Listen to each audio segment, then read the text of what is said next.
兄姐妹，我靠着那加给我力量的，怎么样？凡事都能做。再一次好不好？我靠着那加给我力量的，凡事。你有这样的信心吗？你有这样的信心吗？那我们带着信心，我们来从头再唱一次好吗？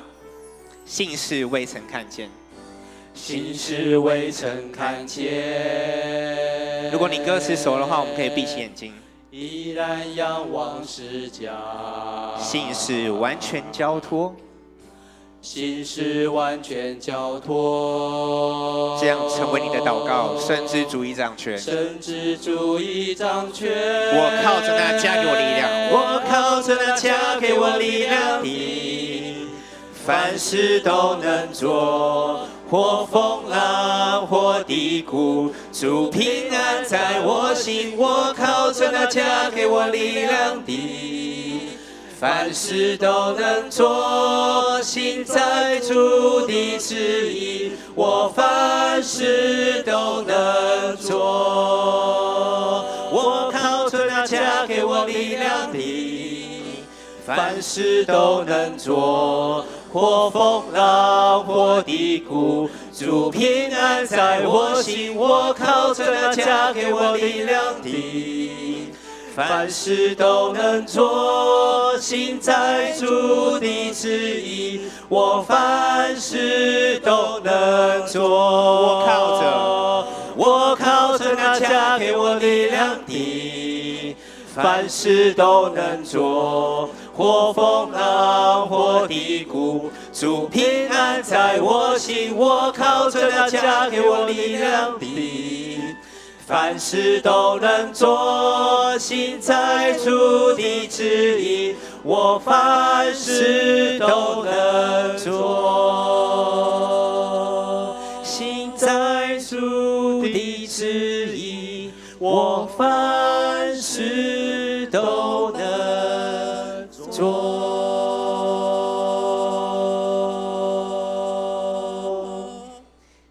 感谢神，神，你亲自的邀请我们，主啊，你创造我们的声音，让我们用这个声音来服侍你。主啊，你吸引我们每一个人，吸引神你的众百姓、众儿女们来到教会里面来敬拜你。主啊，我们感谢你与我们每一个人同在。孩子祷告，奉主的名。吸引我贴近你心，拥抱在你怀里。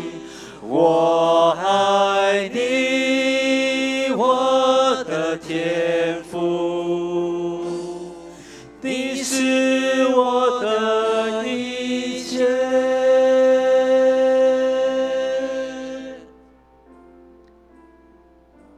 有位爱我的天父，他永远不放弃我，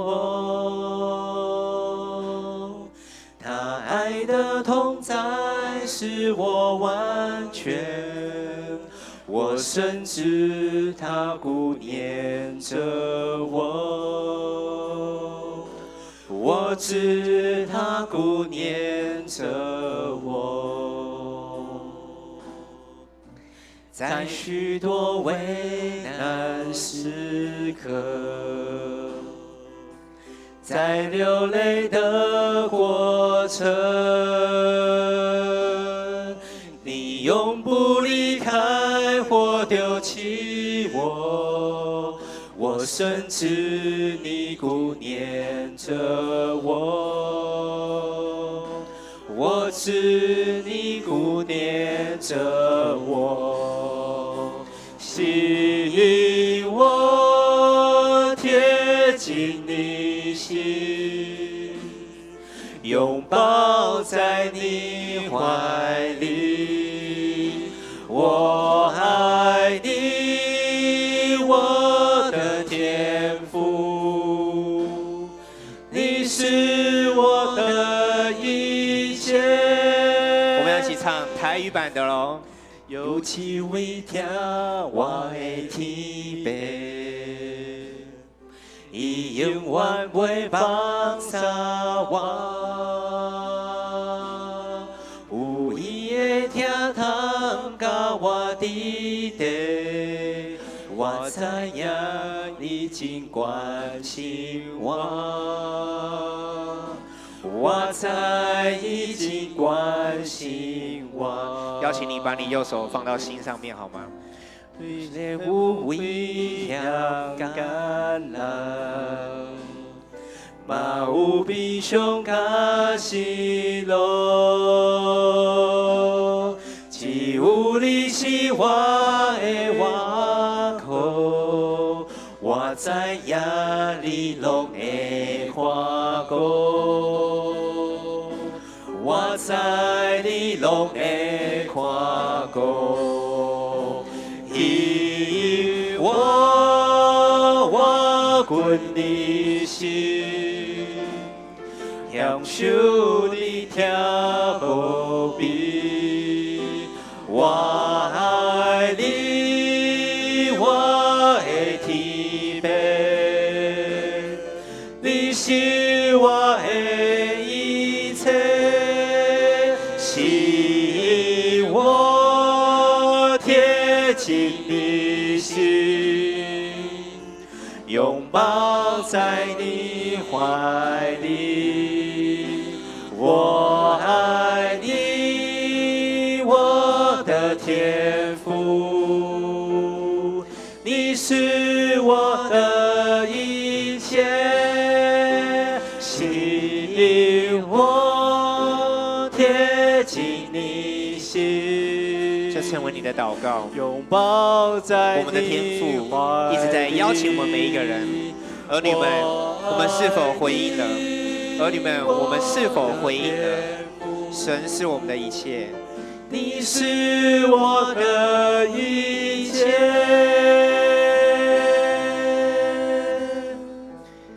慈悲爱我们的天父，主啊，谢谢你，谢谢你吸引我。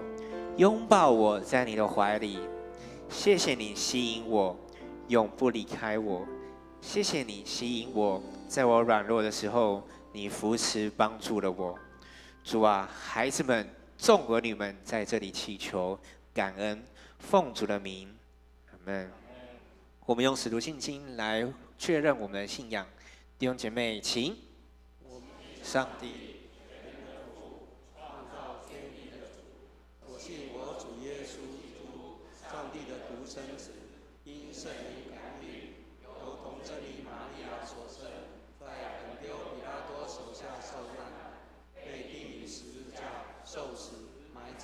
将在阴间，第3天由死人中复活，升天，坐在天父上帝的右边，将来必从那里降临，审判活人死人。我信圣灵，我信圣而公之教会，我信圣主相通，我信罪得赦免，我信生灵复活，我信永生。阿们。弟兄姐妹仍然站立。荣耀颂。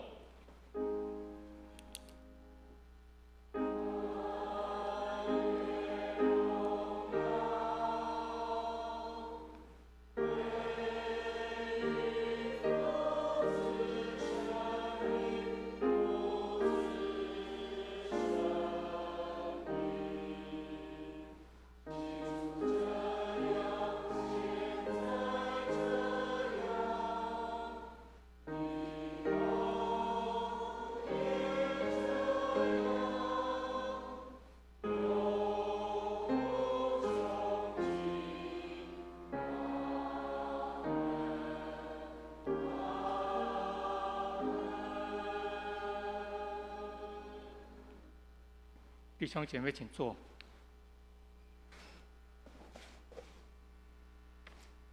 接下来是起因文。今天的起因文在诗篇105篇1到6节，以及37节到45节。诗篇105篇1到6节，以及37到45节，在旧约631页。等一下由我来起单数节，弟兄姐妹来印双数节。你们要称谢耶和华，求告他的名，在万民中传扬他的作为。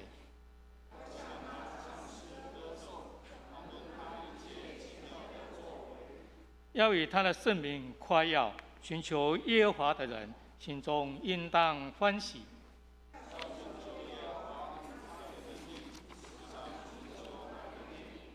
第五、六节我们一起。他仆人亚伯拉罕的后裔，他所拣选雅各的子孙啊，你们要纪念他奇妙的作为和他的奇事，并他口中的判语。第37节。他领自己的百姓带云子、金子出来，他支派中没有一个软弱的。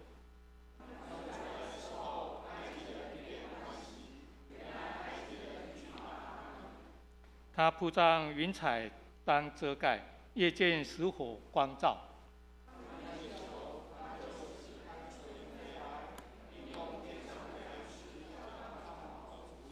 他打开磐石，水就涌出。在干旱之处，水流成河。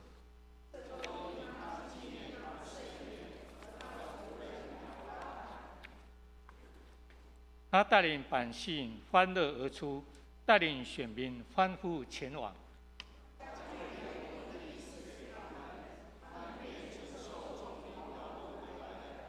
45节我们一起，好使他们遵他的律例，守他的律法。你们要赞美耶和华。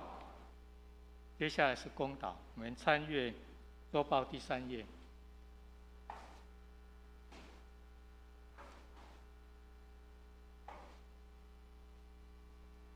亲爱的上帝，我们荣光堂的信友们在此有几个愿望来向你祷告，求主垂听怜悯。为亚洲地区、澳门来祷告，希望基督信仰能进入他们生活文化之中，民众更能认识基督。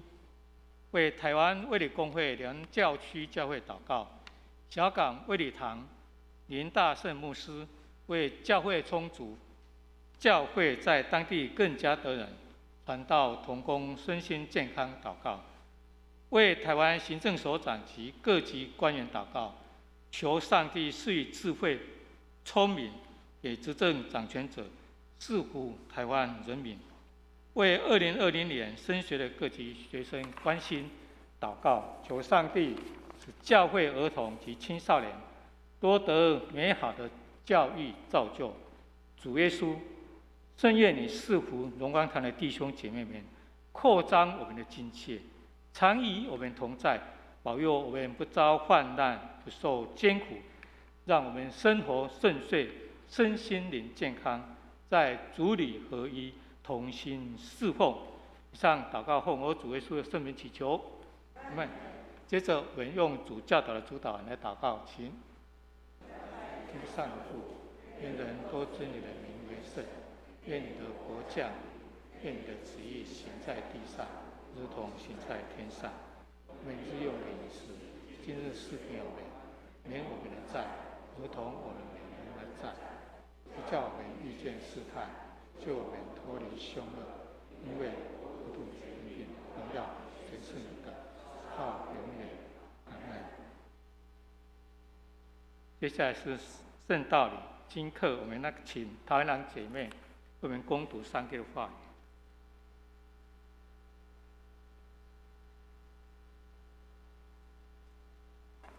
各位弟兄姐妹平安。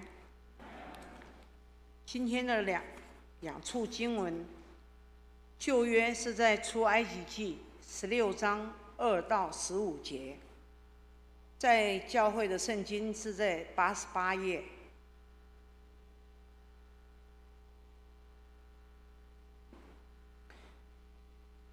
以色列全会众在旷野向摩西、亚伦发怨言，说巴不得我们早死在埃及地耶和华的手下。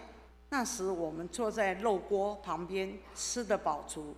你们将我们领出来到这旷野，是要叫这全会众都饿死吗？耶和华对摩西说：“我要将粮食从天降给你们，百姓可以出去，每天收每天的份。我好试验他们遵不遵我的法度。到第6天，他们要把所收进来的预备好了，比每天所说的多1倍。摩西、亚伦对以色列众人说：到了晚上，你们要知道，是耶和华将你们从埃及地领出来。早晨，你们要看见耶和华的荣耀，因为耶和华听见你们向他所发的怨言。我们算什么呢？你们竟向我们发怨言呢？摩西又说：耶和华晚上必给你们肉吃，早晨必给你们食物得饱，因为你们向耶和华发的怨言，他都听见了。我们算什么？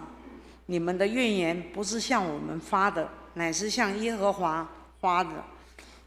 摩西对亚伦说：你告诉以色列全会众说，你们就近耶和华面前，因为他已经听见你们的怨言了。亚伦正对以色列全会众说话的时候，他们向旷野观看，不料耶和华的荣光在云中显现。耶和华晓谕摩西说：我已经听见以色列人的怨言，你告诉他们说，到黄昏的时候，你们要吃肉，早晨必有食物得饱，你们就知道我是耶和华你们的上帝。到了晚上，有鹌鹑飞来，遮满了营。早晨在营四围的地上有露水，露水上升之后，不料野地面上有如白霜的小圆物。以色列人看见不知道是什么，就彼此对问说：这是什么呢？摩西对他们说：这就是耶和华给你们吃的食物。第2节经文在新约腓立比书1章21到30节，圣经277页。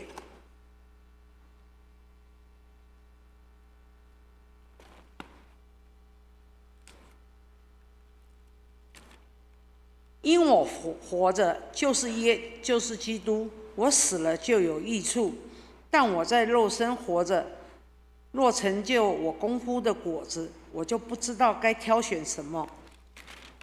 我正在两难之间，情愿离世与基督同在，因为这是好得无比的。然而我在肉身活着，为着你们更是要紧。我既然这样深信，就知道人要住在世间，且与你们众人同住，使你们在所信的道上又长进又喜乐，叫你们在基督耶稣里的欢乐，因我再到你们那里去，就越发加增。只要你们行事为人与基督的福音相称，叫我或来见你们，或不在你们那里，可以听见你们的景况，知道你们同有一个心志，站立得稳，因为所信的福音，齐心努力，凡事不怕敌人的惊吓。这是证明他们沉沦，你们得救，都是出于上帝。因为你们蒙恩，不但得以信服基督，并要为他受苦，你们的征战就与你们在我身上从前所看见、现在所听见的一样。这是今天的经课。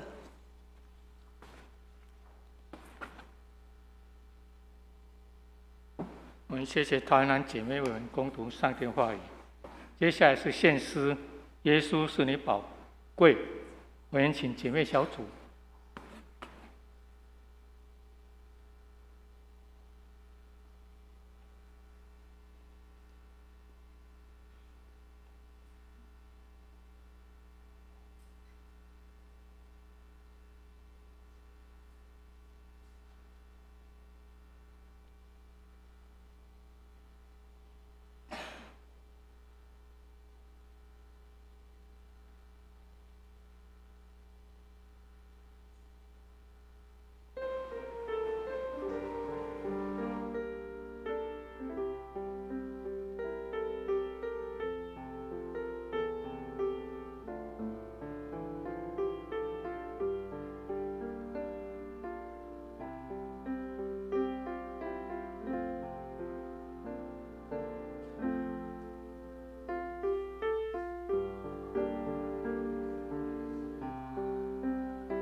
读经。今天的经文在约翰福音1章43节到第2章12节。约翰福音1章43节到第2章12节，在新约101页。由我来攻读这段经文。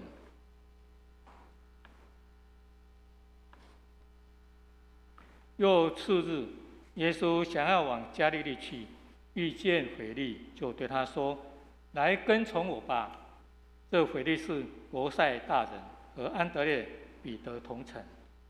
腓力找着拿但业对他说：“摩西在律法上所写的，和众先知所记的那一位，我们遇见了，就是约瑟的儿子拿撒勒人耶稣。”拿但业对他说：“拿撒勒还能出什么好的呢？”腓力说：“你来看。”耶稣看见拿但业来，又指着他说：“看啊，这是个真以色列人，他心里是没有诡诈的。”拿但业对耶稣说：“你从哪里知道我呢？”耶稣回答说：“腓力还没有招呼你，你在无花果树底下，我就看见你了。”拿但业说：“拉比，你是神的儿子，你是以色列的王。”耶稣对他说：“因为我说在无花果树底下看见你，你就信吗？你将要看见比这更大的事。”又说：“我实实在在的告诉你们，你们将要看见天开了，神的使者上去下来在人子身上。”接下来是第2章。第3日，在加利利的迦拿有娶亲的宴席，耶稣的母亲在那里。耶稣和他的门徒也被请去赴席，就用尽了。耶稣的母亲对他说：“他们没酒了。”耶稣说：“母亲，我与你有什么相干？我的时候还没有到。”他母亲对佣人说：“他告诉你们什么，你就做什么。”照犹太人洁净的规矩，有6口石缸摆在那里，每口可以盛3桶水。耶稣对佣人说：“把缸倒满了水。”他们就倒满了，直到缸口。耶稣又说：“现在可以舀出来送给管宴席的。”他们就送了去。管宴席的尝了那水变的酒，并不知道是哪里来的，只有舀水的佣人知道。管宴席的便叫新郎来，对他说：“人都是先摆上好酒，等客喝足了，才摆上次的。你倒把好酒留到如今。”这是耶稣所行的头一件神迹，是在加利利的迦拿行的，显出他的荣耀来，他的门徒就信他了。这事以后，耶稣与他的母亲、弟兄和门徒都下迦百农去，在那里住了不多几日。以上是上帝的话语。接下来是献诗，我们请诗班。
接下来是正道，我们请蔡玉文蔡牧师。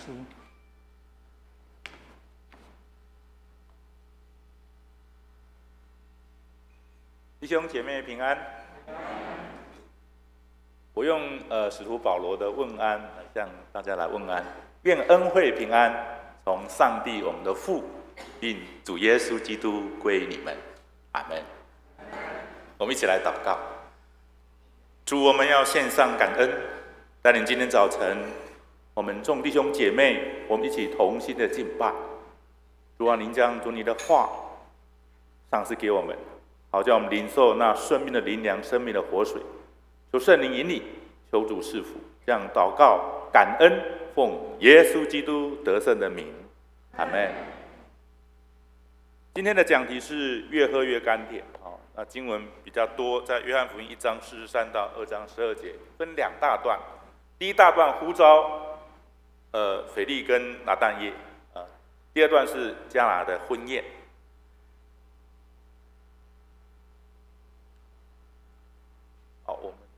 好，那第一段里面耶稣呼召一位腓利来当他的门徒，并且说腓利后来又找了拿但业来认识耶稣那43节，耶稣到了加利利遇见了腓利，就呼召他。44节里面特别说到腓利就是伯赛大人其实也跟安德烈彼得是同一个家乡的。那这里特别是有意讲到说，耶稣在伯赛大传福音的时候遇到了腓利，就呼召他来成为同工。那安德烈他带着哥哥彼得来见耶稣，那腓利呢，他就带着拿但业他的好朋友来见耶稣。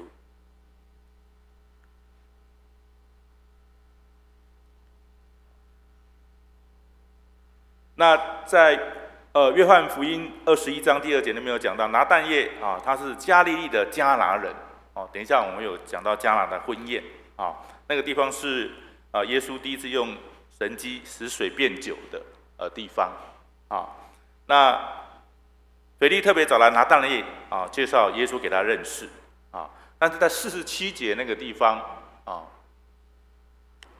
47节那个地方耶稣对拿但业有这样的称赞看这是个真以色列人，他的心没有诡诈，这是很美的一个称赞。但是我们看到经文里面在46节的时候，拿但业用不屑的语气说拿撒勒还能出什么好的吗？拿但业用不屑的语气，但是耶稣他还是称赞他，不但没有生气，还是称赞他那拿但业确实是像耶稣他所称赞的心里没有诡诈的那种人就在这里拿但业的意思是什么？上帝的恩赐那在12个使徒当中没有这个名字，但是后来有巴多罗买大概就是那位巴多罗买。在45节这个地方，我们看到腓力介绍耶稣给拿但业时说的很有意思腓力特别指出，耶稣就是在摩西律法上面所写众经师所记的那一位其实这样的说法里面就已经确信耶稣就是基督，是上帝差遣到世界上来的弥赛亚跟救主那如果用摩西律法、摩西五经创出利民生跟先知书这两个名字放在一起，就指的是旧约圣经那腓力记载在圣经记载之后，随即说他所期待的救主就是约瑟的儿子拿撒勒人耶稣那46节我们刚才有讲到，拿但业一听到拿撒勒人，拿撒勒还能够出什么好的吗？觉得这是不可能的。为什么拿但业会这么想呢？在46节那个地方其实拿撒勒那个地方是一个小村落距离迦拿腓力住的家乡迦拿是迦拿镇一个镇，一个小村落，所以在那个时候就有一些城乡的差距，城乡的距离感。就像我们台湾有北中南，讲到花东好像比较遥远比较遥远会有那种感觉所以在约翰福音7章52节这个地方我来读就好你也是出于加利利吗？你且去查考，就可以知道加利利没有出过先知。还好腓力并没有跟拿但业辩论或做更多的解释。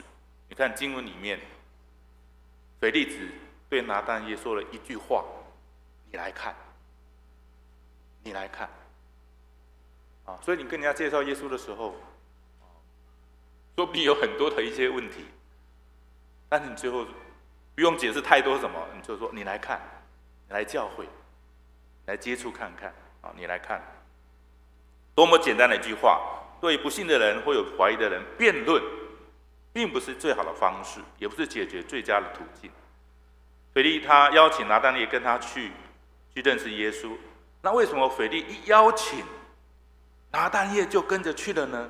就说明了他们之间有很好的关系，有很好的互信度。所以我们个人，我们跟主的关系要好，跟人的关系也要好，以至于我们在邀请人的时候比较能够愿意被邀请来被邀请来。其实我在神学院受造就里面是比较直接的，在路上就传福音的那个是需要胆量、勇气的，有智慧的但是那个关系是不好的，那个接信度是很差的。但是我们建立关系之后，就比较容易能够邀请比较能够邀请。心里没有诡诈40节，耶稣看到拿但业就给他很好的评价，这是真以色列人，他心里没有诡诈的。这句话很容易明白，一个真正以色列人应该有的在拿但业身上可以看到。那什么是以色列应该有的态度呢？就是心里没有诡诈的人。诡诈就是指欺骗、不诚实那耶稣称赞拿但业是个诚实的人，也来说明一个真正的以色列人是个诚实的人。那我们成为基督徒，我们也应当一样是一个诚实的人。因为主的属性里面有信实有信实。在48节，耶稣一看到拿但业，有随即说他是一个诚实的人。那拿但业大为惊讶，而问耶稣：怎么会认识他呢？经文里面讲到：你从哪里知道我呢？这个疑问你主要用意在说明拿但业奇怪，耶稣怎么会怎样知道我心里在想什么？怎么那么清楚？甚至怎么那么清楚我来祷告的内容是什么？约翰福音的作者在这个地方很清楚的，耶稣很清楚回答拿但业啊，当他在无花果树底下的时候，耶稣已经看见他了。耶稣回答：腓利还没有招呼你，你在无花果树底下，我就看见你。那时候他就知道他是怎样的人，这个充分的知道耶稣他来自上帝，有上帝的能力啊，上帝的能力。拿但业听到了耶稣这样说明之后，他马上改变他的态度，他不屑的语气就改变过来，就称耶稣为拉比，也就是夫子，就是老师的意思啊，并且对耶稣说：“你是上帝的儿子，你是以色列的王。”也就是说，耶稣就是基督，就是弥赛亚，就是拯救的君王。那耶稣接着说：“因为我说在无花果树底下看见你，就信了吗？”所以在经文里面我们看见到，拿但业对耶稣讲出他在无花果树底下就看见他这样的话的时候，他就觉得很惊讶，就会想起他怎么知道我在想什么？他怎么知道我在祷告什么？除非是上帝。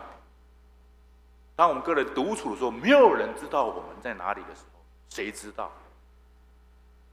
上帝知道。上帝是无所不知、无所不在、无所不能。所以在无花果树底下，我们经文并没有很清楚知道哈，但是对拿但业来讲是很有意义的，是很有意义的。他因为这样子改变了，而且耶稣继续说：“你要看见比这更大的事情啊！”所以51节这个地方就指的在创世纪28章12到15节所记载的，雅各看见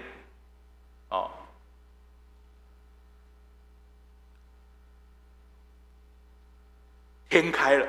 有梯子啊，天上和人间，天子在梯子上下啊，上下，这表示这个地方啊，这表示人类因着耶稣基督的缘故，重新与上帝和好，在与上帝得着新的应许，永恒的生命。所以51节这里看见天开了啊，雅各在伯特利的经验外，耶稣在约旦河受洗的时候，随即就看见天裂开了。天裂开了。我来读马可福音1章10节，他从水里一上来，就看见天裂开了，圣灵仿佛鸽子降在他的身上。司提反在见证上帝的救恩之后，被犹太人宗教处以石头死刑，就是用石头打死。正当那时候被圣灵充满，所以这里使徒行传第7章55到56节，好不好？我们一起来读好吗？这2节经文来。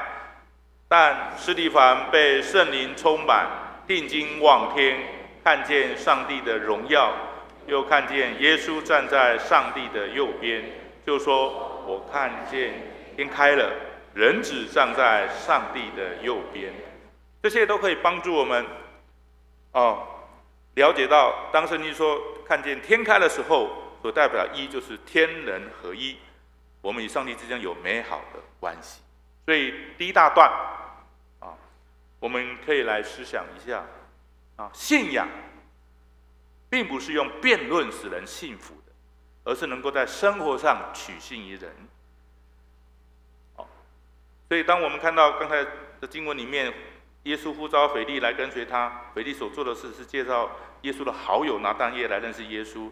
而当时拿但业不但用不屑的语气说拿撒勒还能出什么好的吗？腓利并没有生气他没有生气的口气，他来回应拿但业，而且腓利并没有放弃。有时候我们邀请的时候拒绝再拒绝，我们就放弃了语气不好更是不愿意了但是他没有放弃。腓利怎样？他亲自的邀请拿但业去见耶稣。就这样，拿但业就承认改变了他的态度，耶稣是上帝的儿子，说他是以色列的王。很多人在信仰事情上批评一些其他宗教人士其实这不是一个好的现象，是一个正确的做法。宗教信仰不是用批评或比较的，宗教信仰用分享的方式跟人来分享。但要记住，宗教信仰不是透过辩论而赢得别人的幸福，用辩论的方式来虏获别人的心灵，这是很愚蠢的想法跟念头。因为信仰是什么？生命的见证，不是逞口舌之快。就算你辩才无碍，反应敏捷，那也不会让自己的家人或亲友来信耶稣，反而他会离你越来越远。所以我们自己，我们跟神的关系，我们在职场上要好的见证，我们个人的生活这些都是来见证耶稣基督是生命的主生命的主。在一间教会，有一个年轻的夫妻，在下班后，他们就骑了摩托车相载到教会去参加牧师开的查经班查经班，无论风雨多么大他们都来，不会阻碍他们来参加。其实这个做妻子的，她原来的家庭原生家庭不是基督徒，不是基督教的家庭，但是嫁入了丈夫的家之后，感受到是基督徒的家庭，婆婆的爱远胜过自己的娘家。她说，有这样好的婆婆，要我不信耶稣也难哇！牧师听到之后非常感动这位姐妹进入夫家之后，感受到那个强烈的生命力和爱，充满了的家庭。婆婆很用心和体贴，而且都准备好礼拜五要去查经班，都准备好了，赶快吃完晚餐就跟先生一起去查经那牧师说姐妹你是用什么方式使你的媳妇这么喜欢来信耶稣并受洗呢？这个婆婆告诉牧师说，没有什么，我也不会像你们传道人说的大道理大道理，我只是把她当作自己的女儿一样，是我生命中意外得的女儿，就是这样子就是这样子。这位婆婆说的听起来很简单，没有特别，但是已经将信仰融入在她家庭生活里面，感动了这位从非基督徒家庭嫁过门来的媳妇所以用真诚的爱使她决志要跟随夫家来信耶稣这是见证耶稣基督最好的方式。所以我们所信的主，我们要融入在我们生活里面，我们学习主的榜样，学习主的爱来爱人。我想用这样的方式来感动人，邀请人，我想是很好的方式。好，接下来我们要讲迦拿的婚宴这一段里面，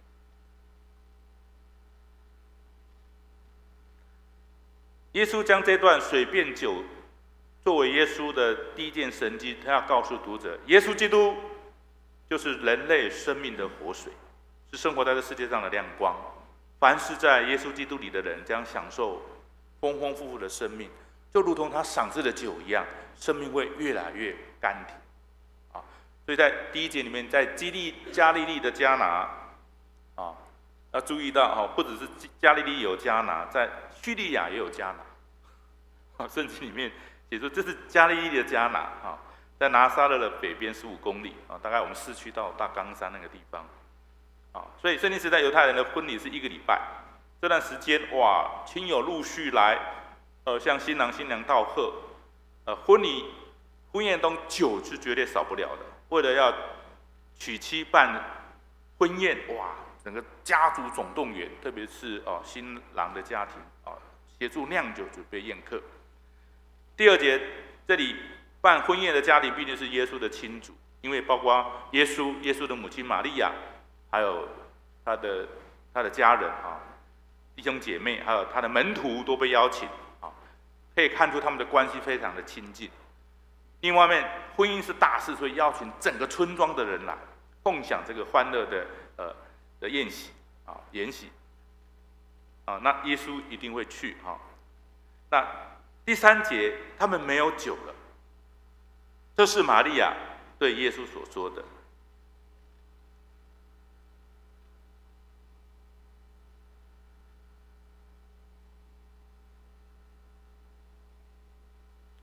这可说是一个严重的大事，很容易让宾客误会，因为办婚宴的家庭好像并不是很有诚意来邀请亲友来分享他的喜乐。如果这样的话，以后家庭会被人家瞧不起所以我们看经文里面第4节第4节来看你会觉得耶稣怎么会这么说？耶稣你怎么会对你母亲讲这样的话？如果按照字面这样我们这样来看耶稣说母亲原文是妇人，我和你有什么相干？但是我已经打出来了与你什么相干？不是他意思里面是讲到什么？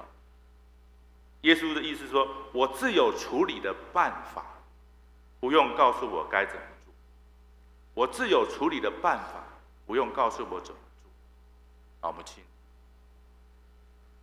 所以从这里我们第5节里面就会跟大家了解到，玛利亚就跟仆人说要听耶稣全听耶稣所吩咐的。确实，耶稣他自有处理事情的方法。所以有些父母亲他们喜欢孩子听他的方式来做事情。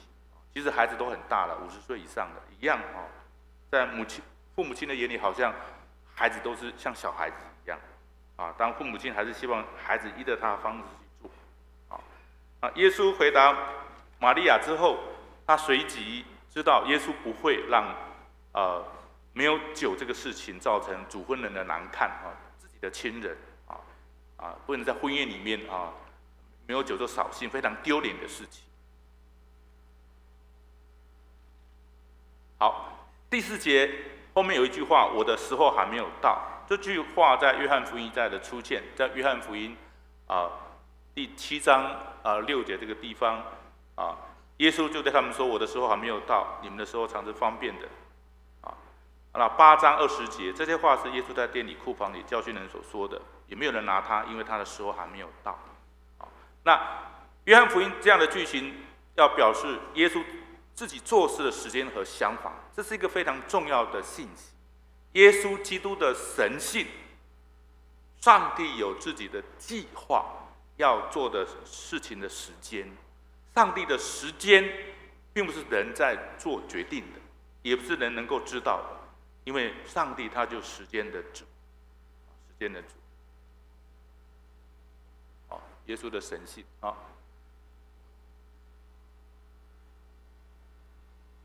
哇，可以走了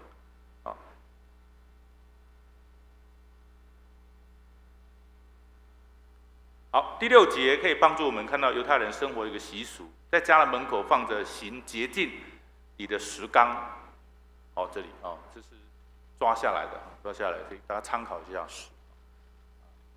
图片那个小的是比较像石缸石缸那因为在圣经时代里面，它的路都是泥土和沙石所以回到家里面就要把脚洗一洗，就会大概放这些石缸有水来清洗所以我想到我们小时候操场里面现在可能比较好，操场都树围龙跑道了，过去操场是黄沙弥漫那个升旗的时候，放学的时候，大概集合几千人集合的时候，哇，那个灰尘很多，大概我这个年龄了吧那时候1年级的学生都要去洒水，所以来升旗或者放学的时候，先洒完水再来集合，就比较好那个呼吸道会比较好所以这个石缸大概就是100公升的水6个就600公升那7、8节我们继续来看的时候，耶稣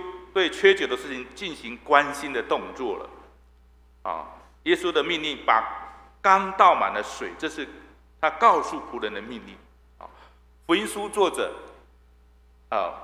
一再传递一个重要的概念，听耶稣的话包准不会错，只要听他的话，神迹就会出现，只要他的命令一出，听到的人若确实照着去做，神迹就自然就出现了所以我们经文里面看到这个仆人果然听了耶稣的话可能先前有玛利亚交代那也从耶稣的话里面得到力量这仆人就依照耶稣的吩咐，将水倒满了石缸。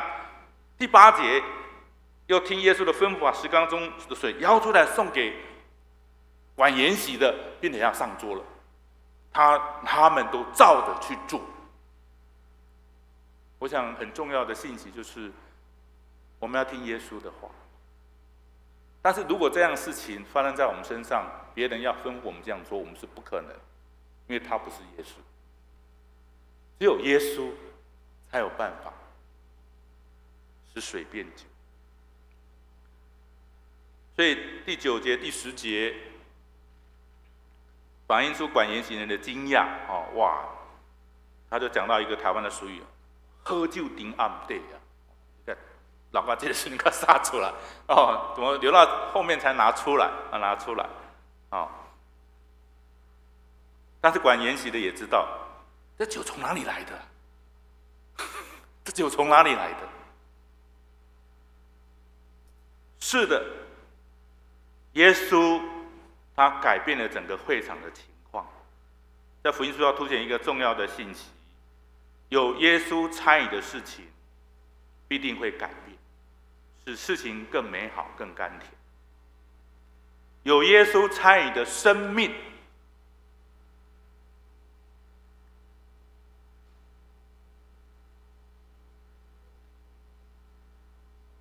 就会改变，而且生命会越改变越甘甜，内容越丰富。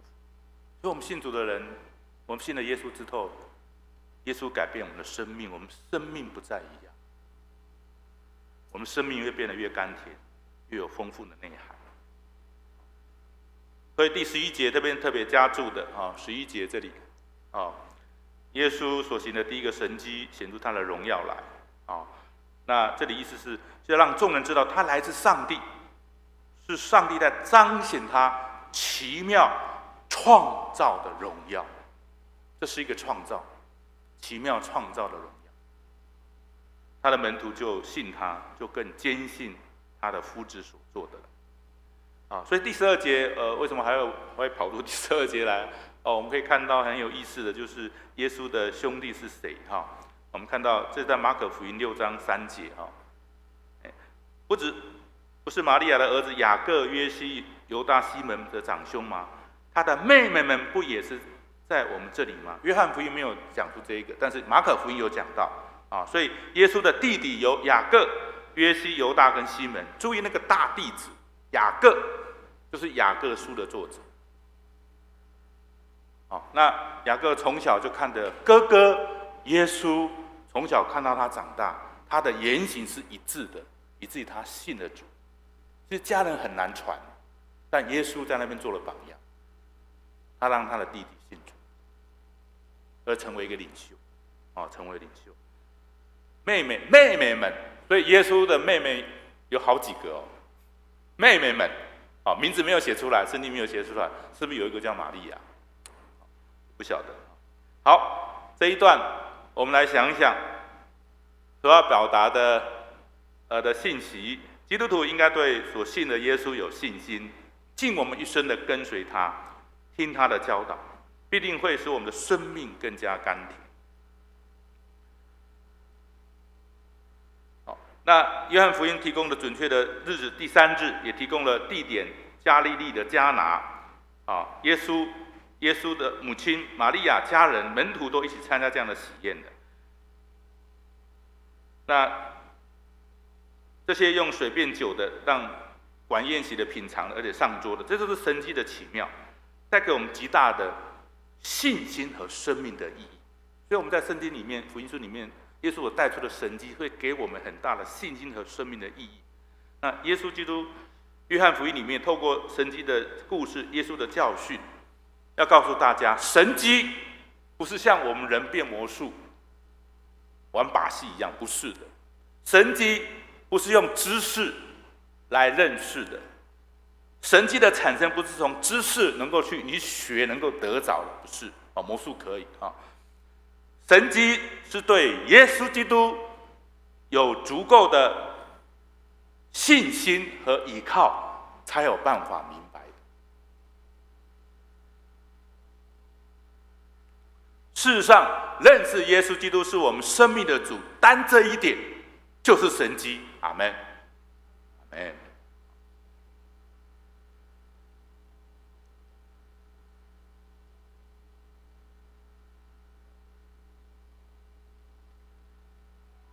黎巴嫩的诗人纪伯伦有一本《人子耶稣》不晓得有没有人看过这一本。然后他们有讲到迦拿婚宴的故事，非常的有意思。这个故事里面讲到新娘非常高兴，耶稣答应参加她的婚宴。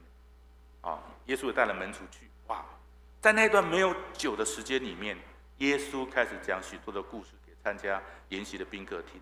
大家都沉迷在所讲的故事里面，没有人注意到餐桌里面是否有这些食物好菜好不好吃是不是美酒都是全心贯注的听耶稣讲故事，因为他的故事实在太精彩了太精彩。纪伯伦这样的描述迦拿的婚宴，说出一个绝妙之处，也就是耶稣的故事已经取代了原本大家参加宴席所重视的美酒。我们刚才前面一直讲到那个美酒不能缺的但是这个地方讲到耶稣的故事已经取代了，因为大家听了耶稣讲的故事之后，觉得他的故事远比那些酒还要香醇，越听越美妙，越不想要离开会场。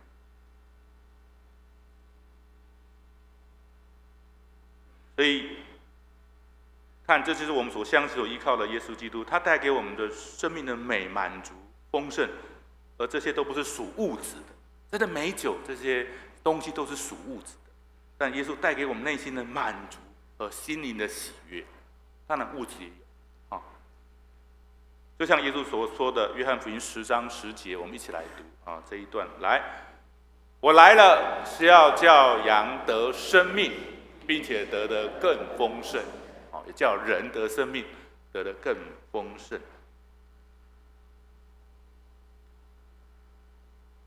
台湾有一个地区有一个称呼叫酒国文化，新闻里面看到了那平常应酬的时候喝酒其他国家事实上也都类似这样子酒没有问题，但是酒带出了醉酒、酗酒，或者甚至酒国文化都不好。我跟师母1988年结婚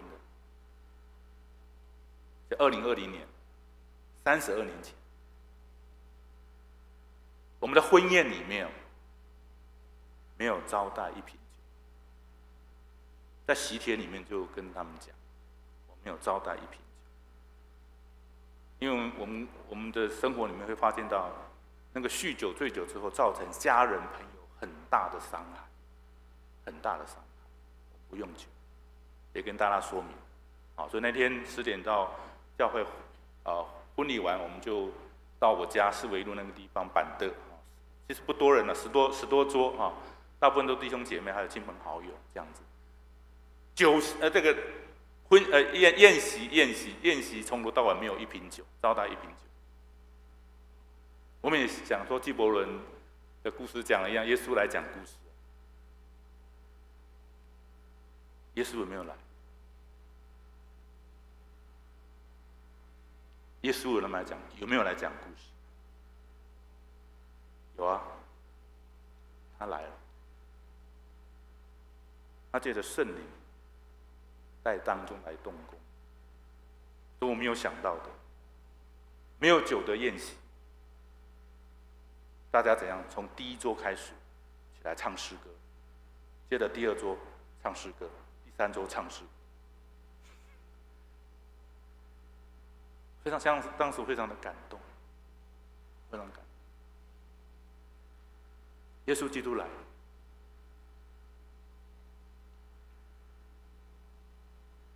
所以他带给我们跟随他的人得到丰盛的生命。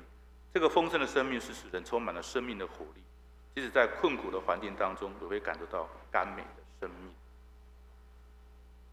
我们一起来祷告。主，我们要献上感恩，带领在今天早晨，借着主您的话语来教导我们。主，你呼召腓利跟拿但业，因着主您的称赞以及主您的话语，改变了拿但业，他来回转，来认识主。求主恩待，保守带领我们的心怀意念。将来的婚宴里面，主啊，你也改变了整个会场的情况。虽然没有酒，但主，你在当中有奇妙的恩典，借着这样的使水变酒，让整个情况得以改变。因着耶稣基督的参与，让这样的婚宴得到更美、更甘甜。你也让我们的生命得着更丰盛的生命。我们献上赞美，求主恩待赐福，带领我们今天领受主你的话，得以成长茁壮。这样的仰望、感恩，奉靠耶稣基督得胜的名，阿们。谢谢蔡牧师为我们的传讲。水越喝越甘甜，信耶稣越信越欢喜。接下来我们来金句背诵，今天的金句在约翰福音2章11节，我们来背诵2次。请，这是耶稣所行的头件神迹，是在加利利的迦拿行的，显出他的荣耀来，他的门徒就信他了。约，再一次，这是耶稣所行的头一件神迹，是在加利利的迦拿行的，显出他的荣耀来，他的门徒就信他了。约翰福音2章11节。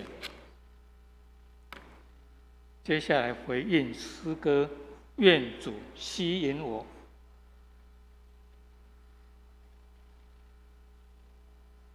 新灵粮诗选336首。主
接下来我们来奉献祷告，请诗献的同工到台前来。万有的主，万物都从你而来，我们所有的一切都是你所赏赐的。我们把从你而得的献上些许的金钱，作为荣光堂的事工使用，愿主悦纳。祷告奉我主耶稣的圣名祈求。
弟兄姐妹，请坐。有没有新朋友？没有，那我们来唱诗。我们成为家人。等一下唱2遍，第1遍我们大声唱，第2遍我们彼此握手问安。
接下来报告教会消息，今天有3点跟大家报告。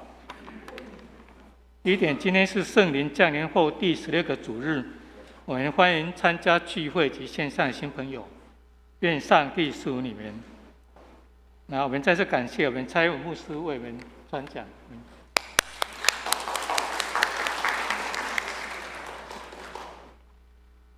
那今天成人主日学，等一下结束的时候 ，A 班戴以理书跟 B 班约翰福音，我们留在大堂里面。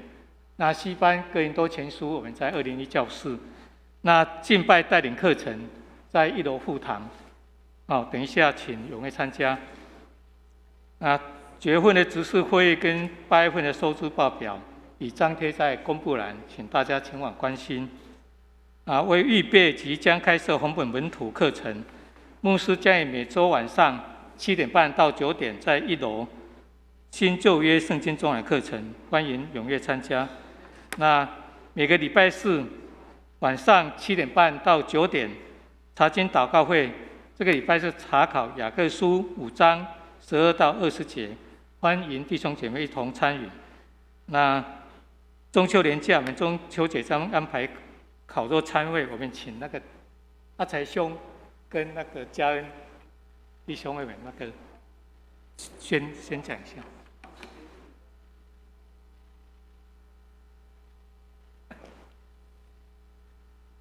弟兄姐妹平安。我们先等一下那个简报。大家有没有最近发现到，其实我们在1楼还有电梯跟我们的后面，其实都有张贴一个这张。对，然后其实我们这次在连假的部分，在10月3号，我们4点半开始，我们在我们的后面就是停车场的地方，我们希望有一个大家一起来有夯吧的这个活动哈。对，然后我们修改了一点方式，就是说我们这次是属于免费的，但是我们希望我们每一家都有1道菜。对，等于说我们有一个专门的烤肉区，也有一个可以大家享用大家各家佳肴的一个地方，然后甚至大家可以在那边做联谊。对，那我们可能主要的场地会在停车场，那如果下雨的话，我们就移到5楼，但原则上我们都是以停车场那边为主。对，那希望邀请大家，如果你各小组长如果不便在1楼填写的话，可以跟你的小组长去做报名，然后再统一交给我也 OK。那其他的事情的话，我们的截止日期是在9月27号，等于说是下礼拜日。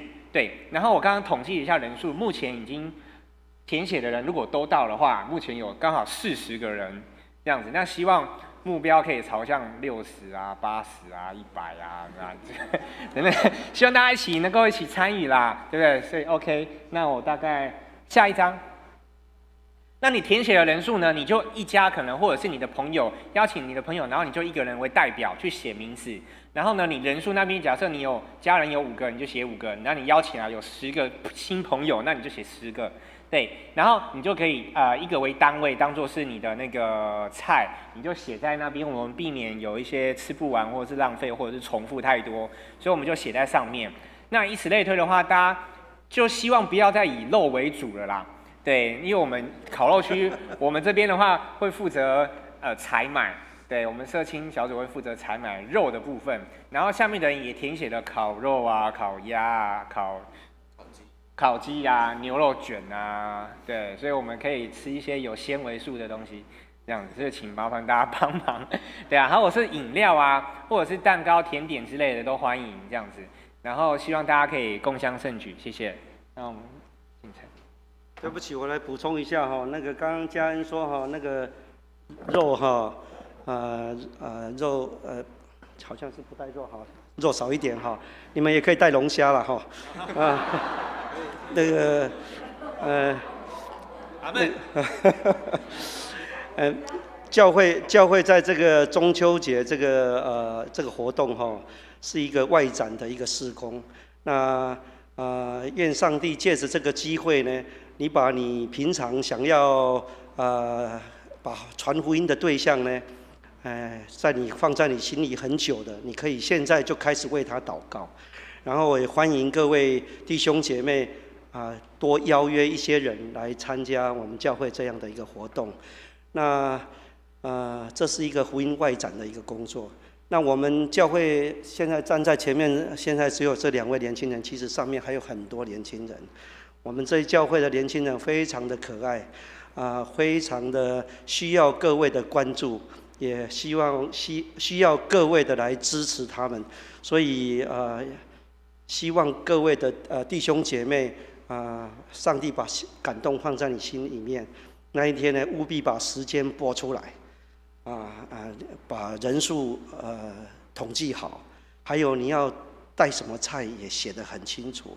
然后呢，你如果要带5个人来的话，不要带一小盘来5个人你就是5个人吃得很饱的那个分量就好，也不要带得太多，带得太多很浪费所以你衡量一下请记得哦，9月27号是截止日期。如果你没有在那张单子1楼的那个单子上填的话，请你要跟你们的小组长再报名，好不好？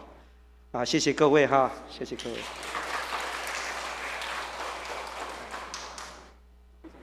不好意思，补充一下时间的话，我们那天活动是4点半开始，但是结束的时间我们会定在8点半，所以不会让大家就是拖得太晚，所以这个时间上可以控制一下，谢谢。欢迎大家来过中秋。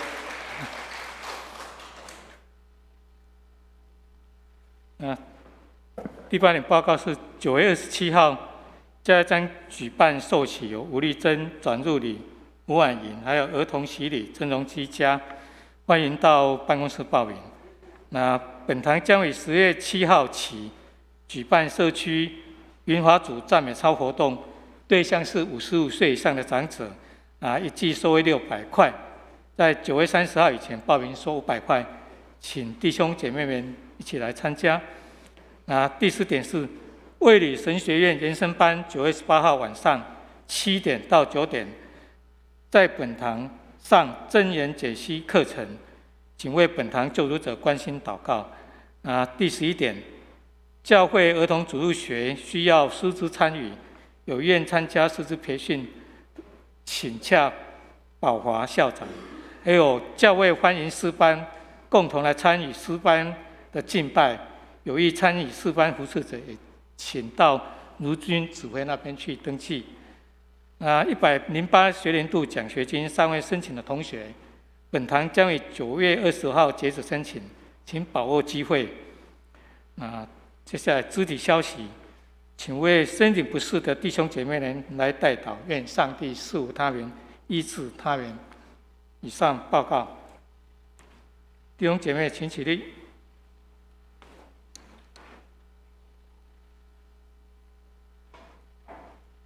3、1，送。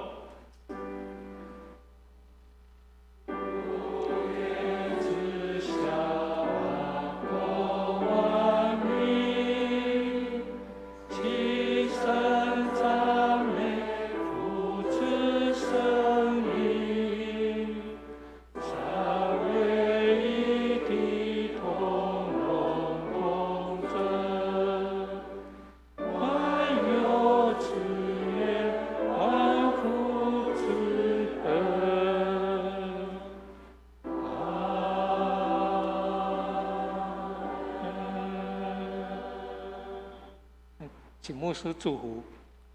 弟兄姐妹，我们一起来领受祝福。慈悲怜悯的天父，愿你将恩典从天上倾倒下来，祝福我们的弟兄姐妹。我们每一天活在基督里，基督也住在我们的里面，让我们常在基督的里面享受平安喜乐。愿我主耶稣基督的恩惠、天父上帝的慈爱、圣灵的感动与交通，常与我们众人同在，从今时直到永永远远。阿们。阿们。受。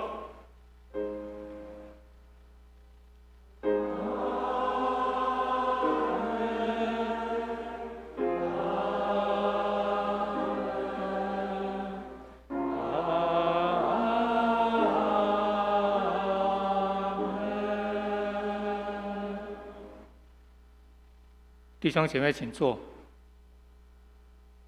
电乐，等一下成人主日学的课程 ，A 班跟 B 班在大堂请弟兄姐妹踊跃参加。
喂，好 ，OK， 好，可以好。我们待会儿要上成人主日学的第1班但以理，第2班四福音，今天全部集中在这边。第3班，对，集中在这边。第3班是哥林多前书，在201，今天由牧师带领 ，OK。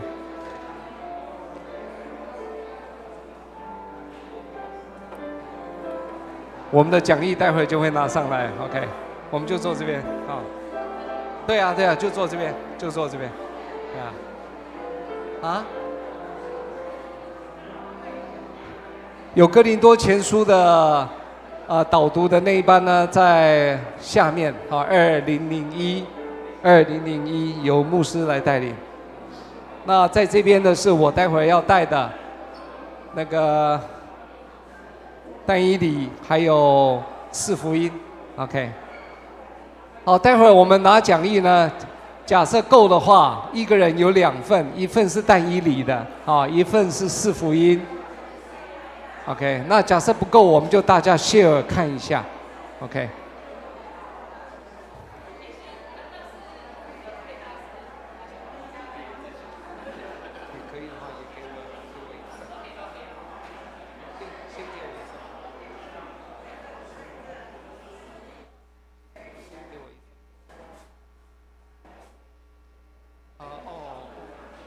都是2张哦，每一份有2张，每一份有2张 ，OK， 请注意一下。请到前面找班长领。